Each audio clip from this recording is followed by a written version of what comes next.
तो हिंदी पत्रकारिता के इस 200 वर्षों की यात्रा को आप किस प्रकार देखते हैं? तो सबसे महत्वपूर्ण कि भारत को स्वतंत्र कराने में इस हिंदी पत्रकारिता का बहुत महत्वपूर्ण योगदान है। समाज की जो कुरीतियां रही, क्या ठीक है, क्या सही, क्या गलत, उसको करने में हिंदी पत्रकारिता का बड़ा योगदान है। लोगों के लिए कितना हानिकारक है कि आजकल डिजिटल के समय में हर सूचना समाचार बन गई है? गलत है ऐसा मैं नहीं मानता। मूल बात यह है कि क्या उससे समाज के बड़े हिस्से को लाभ हो रहा है? बिल्कुल लाभ हो रहा है। क्या हम अपनी बात ज्यादा लोगों तक पहुंचा पा रहे हैं? बिल्कुल हम पहुंचा पा रहे हैं। हम आज देश के दुनिया के किसी हिस्से से देश दुनिया के किसी हिस्से तक पहुंच सकते। किसी को किसी के ऊपर आश्रित नहीं रहना है, फलाना मेरे ऊपर कृपा बरसाएगा तभी होगा। एक ध्रुव है जो सरकार की खुलकर आलोचना करता है, दूसरा ध्रुव है जो सरकार के पक्ष में चीजों को रखता है। ये बात वो लोग कहते हैं जो बरसों बरस एक सरकार एक पार्टी की गोदी में बैठकर पत्रकारिता करते हैं। पत्रकारिता मुद्दों के लिए होनी चाहिए, सरकार उसमें महत्वपूर्ण नहीं है।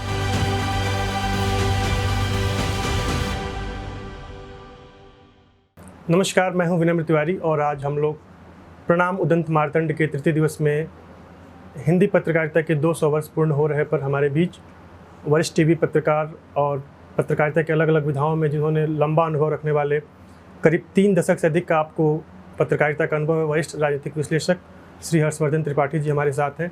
नमस्ते सर, आपके साथ हम चर्चा करेंगे पत्रकारिता पर। तो सर, चूँकि हम प्रणाम उदंत मार्तंड विषय पर एक प्रसंग में जो हिंदी पत्रकारिता का यह विशिष्ट आयोजन है, तो उस पर मेरा पहला प्रश्न आपसे ये रहेगा कि जो हिंदी पत्रकारिता इस वर्ष अपनी 200 वर्ष की यात्रा पूरी कर रही है, तो हिंदी पत्रकारिता के इस 200 वर्षों की यात्रा को आप किस प्रकार देखते हैं? देखिए, हिंदी पत्रकारिता के 200 वर्ष को अगर हम देखें तो सबसे महत्वपूर्ण कि भारत को स्वतंत्र कराने में इस हिंदी पत्रकारिता का बहुत महत्वपूर्ण योगदान है। हमारे देश के नायकों के बारे में देश के लोगों को अच्छे से पता चले, उसमें हिंदी पत्रकारिता का बहुत बड़ा योगदान रहा। समाज की जो कुरीतियां रही, यानी जिनको हम बार बार कहते हैं, तो एक जागरण करने में, लोगों के मन में उसकी स्पष्टता आए, क्या ठीक है, क्या सही, क्या गलत, उसको करने में हिंदी पत्रकारिता का बड़ा योगदान रहा। और एक देश के तौर पर भारत कैसे शेप लेगा, कैसे आकार लेगा, कैसे वो आगे बढ़ेगा, उसमें भी हिंदी पत्रकारिता का बहुत महत्वपूर्ण पड़ाव रहा। ठीक है, आज के समय में बहुत सी विसंगतियां भी हैं। बहुत जगहों पर ये लगता है कि ये हिंदी पत्रकारिता में चूंकि बहुत लाउड हो गया है, शोर का बहुत समय है, तो बहुत सी चीज़ें लगती हैं कि ठीक नहीं। लेकिन इसके बावजूद मुझे लगता है कि जो स्वर शायद हमें सुनाई नहीं देते हैं, वो हिंदी पत्रकारिता के स्वर 200 वर्षों की इस यात्रा के बाद समाज में बदलाव के वाहक बन रहे हैं और बहुत अच्छे से वाहक बन रहे हैं। ऐसा नहीं है कि सब कुछ निराशाजनक है। जी, तो अभी हम देखते हैं वर्तमान परिदृश्य में तो एक 200 वर्षों की यात्रा है और अभी कहीं ना कहीं सूचना और समाचार में अंतर लोग भूलते जा रहे हैं। तो लोगों के लिए कितना हानिकारक है कि आजकल डिजिटल के समय में हर सूचना समाचार बन गई है, जो कि मतलब पत्रकारिता के बेसिक समझाएंगे तो ये चीज़ें नहीं होती हैं। तो वो समाज को किस प्रकार से एक गलत दिशा में लेके जा रहा है? नहीं, देखिए, मतलब मैं इस प्रश्न से थोड़ा सा इसको यूँ कहूँ कि सब कुछ जो समय के साथ बदलता जाए वो गलत नहीं होता जी। एक तो ये बड़ी मतलब ये ठीक वैसे ही है कि जैसे कोई बुजुर्ग जो है वो बच्चों को या नौजवान को कहे कि अरे हमारे ज़माने तो ये होता, तुम्हारे ज़माने में क्या? जाहिर है, हाँ, हमारा ज़माना हमारा था, तुम्हारा ज़माना तुम्हारा है। बिल्कुल। समय के साथ और मीडियम के साथ बहुत कुछ अच्छा आता है, बहुत कुछ बुरा आता है। ये जो लंबी यात्रा रही है, प्रिंट है, रेडियो है, ब्रॉडकास्ट है और फिर अब ये टेलीविज़न के बाद ये न्यू मीडिया आ गया है। हालांकि न्यू कुछ होता नहीं, हर बार न्यू ही होता है जो नया है, लेकिन जिसको न्यू मीडिया कहते हैं, जो डिजिटल मीडिया के तौर पर जाने, चूंकि दायरा बहुत बड़ा हो गया, फिल्टर थोड़ा कम हो गया।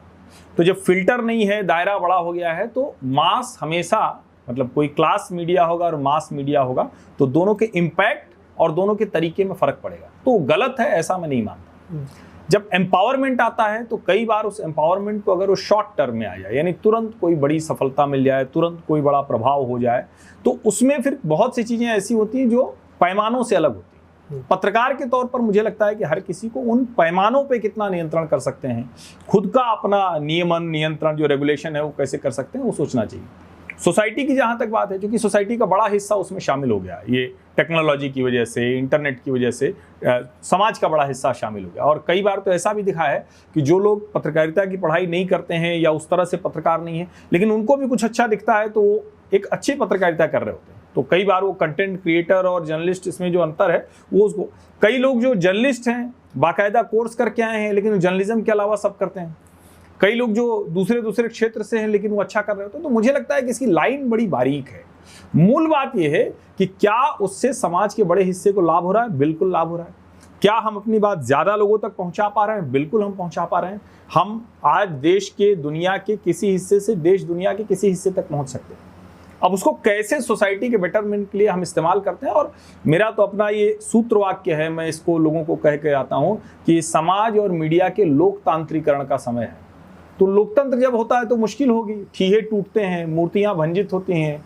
जो संपादकीय सत्ता जिसकी बात लेकर लोग बड़े गर्वित होते हैं, वो तो संपादकीय सत्ता बड़े बड़े लोगों के साथ संबंधों को लेकर ही चलती थी। ठीक है, हो सकता है कि उसमें पैसे इन्वॉल्व न रहते हों, लेकिन वो सब होती थी। तो क्या वो संपादकीय सत्ता ठीक थी? उसमें गलत नहीं था? ये भी बड़ा सवाल है। तो मैं तो मानता हूं कि बड़ा अच्छा समय है, बहुत अच्छा समय है, अवसर बहुत ढेर सारे हैं।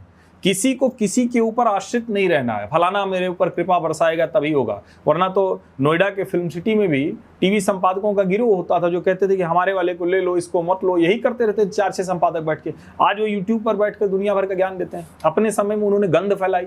जितने यूट्यूब पे जो दिन रात झूठ साबित होते हैं वो सब गंध फैलाते रहे। तो मुझे लगता है कि ये कह देना कि नया कुछ आया है, टेक्नोलॉजी आई है तो उससे कुछ गलत हुआ, गलत नहीं। हाँ, कुछ चीजें जो उसके साथ होता है मास होने से वो मुश्किल है, उसका नियमन समाज को भी और पत्रकार के तौर पर जो लोग हैं उनको भी सोचना पड़ेगा। सर, अभी हम देखते हैं वर्तमान की पत्रकारिता में तो पत्रकारिता 2 ध्रुवों में बढ़ती जा रही है, जो कि पिछले कुछ वर्षों से देखें तो एक ध्रुव है जो सरकार की खुलकर आलोचना करता है, दूसरा ध्रुव है जो सरकार के पक्ष में चीज़ों को रखता है।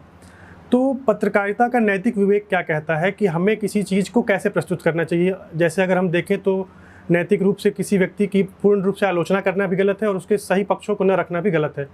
तो ये बदलाव मतलब क्या पत्रकारिता में एक क्षरण की ओर हम जा रहे हैं, या फिर हमें इसमें थोड़ी चीज़ों को, एक होता है ना कि ऑब्जेक्टिविटी के साथ चीज़ों को मूल्यांकन करना चाहिए, तो हमें ऐसा कुछ करने की आवश्यकता है? ये बात वो लोग कहते हैं जो बरसों बरस एक सरकार एक पार्टी की गोदी में बैठकर पत्रकारिता करते हैं जी। जो असल गोदी पत्रकार रहे, जिनको इस सरकार में गोदी में बैठने को नहीं मिला, वो गोदी पत्रकार या इस तरह का एक नैरेटिव विमर्श क्रिएट करने की कोशिश करते हैं। पत्रकारिता हमेशा ध्रुवों में बटी रही, क्योंकि जब सरकार या विपक्ष या पार्टी उसके लिहाज से पत्रकारिता होगी तो ध्रुवों में बटेगी। पत्रकारिता मुद्दों के लिए होनी चाहिए, सरकार उसमें महत्वपूर्ण नहीं है। क्या किसी जगह पर सड़क में गड्ढे हो गए तो किसी सरकार के होने से उसकी रिपोर्टिंग बदल सकती है? अगर रिपोर्टिंग बदल रही तो वो बेईमानी कर रहा है, क्योंकि सरकार कोई भी हो, अगर सड़क में गड्ढे हैं, अगर लाइट नहीं मिल रही है, अगर किसी तरह की सुविधा नहीं है, अगर खाने के उसमें विषैली चीजें मिल रही, केमिकल मिल रहा है, अगर जितनी तरह की चीजें हैं, पढ़ाई नहीं हो रही, तो सरकार के होने से कैसे बदल सकती है? इसका मतलब यह है कि जो पत्रकार है वो मूल रूप से पत्रकारिता नहीं कर रहा है। और इसका दूसरा पक्ष आता है व्यू। तो व्यू के तौर पर तो हमेशा अलग अलग मत हो सकते हैं, और हम तो मत भिन्नता वाले समाज हैं। हिंदू समाज पद्धति में तो शास्त्रार्थ संवाद इसका मूल है। मुझे लगता है इसमें दिक्कत नहीं। दिक्कत क्या हुई? बरसों बरस पत्रकार के तौर पर गोदी मीडिया में बैठे लोगों के समूह को 1.5 दशक से किनारे होना पड़ा है। तो वो पत्रकारिता के संस्थान को ही खत्म कर देना चाह रहे हैं। इस देश के लोकतंत्र ने, जिसमें हर चीज का सम्मान रहा, वो चाहते हैं कि वो सारी चीजें अपमान में बदल जाए, क्योंकि उनका सम्मान खत्म हो गया, क्योंकि उनके पास अब टीवी चैनल की, अखबार की या किसी चीज की कमान नहीं। तो वो यूट्यूब पर बैठकर दिन भर सारे पत्रकारों को, सारी संस्थाओं को, सारे जितने भी इस तरह के मानक हैं उसको गाली देते हैं। 2 ध्रुव, 3 ध्रुव, 4 ध्रुव जो भी है वो हमेशा रहा है। और भारत ऐसी भूमि है कि यहाँ विचारों की समानता, और देखिए वैसे भी प्रकृति के लिहाज से कहें तो एक तरह के 2 पेड़ नहीं होते, एक तरह के 2 आदमी नहीं होते, एक तरह के जो 2 जगह नहीं हो सकती। तो ये सबको काट के, उंगली सब काट के एक बराबर तो कर नहीं सकते। ये जरूरी है कि विचार अलग हो, ये बहुत आवश्यक है कि विचार की भिन्नता हो। लेकिन निजी कोई उसमें लाभ जुड़ गया है क्या? निजी तौर पर हम किसी को पसंद नापसंद करते हैं क्या? उसके आधार पर हम सरकार बनाना बिगाड़ना पत्रकारों का काम नहीं है।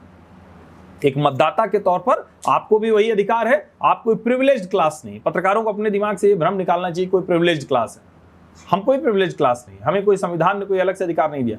हम पत्रकारिता करते हैं, हम सवाल पूछना चाहते हैं, समाज को बेहतर करना चाहते हैं, उसमें हमारी जो भूमिका है वो करें।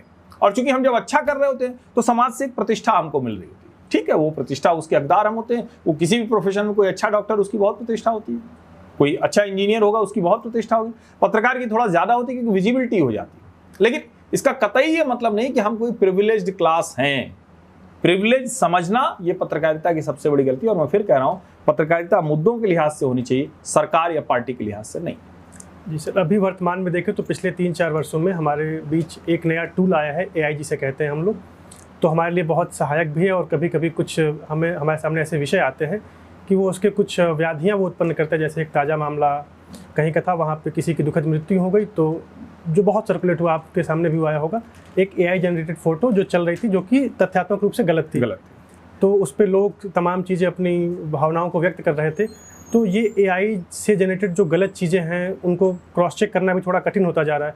तो AI से जो हानि है उसके निपटने के लिए हमें लोगों को AI के प्रति कैसे साक्षर करना चाहिए, और उसके लिए मीडिया में इसकी आवश्यकता बढ़ेगी या नहीं? घटेगी? एक तो ये है कि आर्टिफिशियल इंटेलिजेंस नाम ही में है आर्टिफिशियल इंटेलिजेंस जी, तो कभी भी ये इंटेलिजेंस को रिप्लेस नहीं कर सकता है। जी, दूसरा, इंटेलिजेंस अगर जिसको बार बार कहा जाता है कि ओरिजिनलिटी होगी, मौलिक होगी, तो उसको नहीं कर सकता। AI बहुत उपयोग का है और हर किसी को सीखना समझना चाहिए। जैसे एक समय में कंप्यूटर सीखा, जैसे एक समय में ईमेल बनाना सीखा, जैसे एक समय में व्हाट्सएप आ गया, संदेश के दूसरे साधन आ गए, ये सब सीखना पड़ेगा, वो नॉर्मल हो जाएगा। लेकिन क्या उस पर भी जो कुछ जाना है वो AI कर सकता है?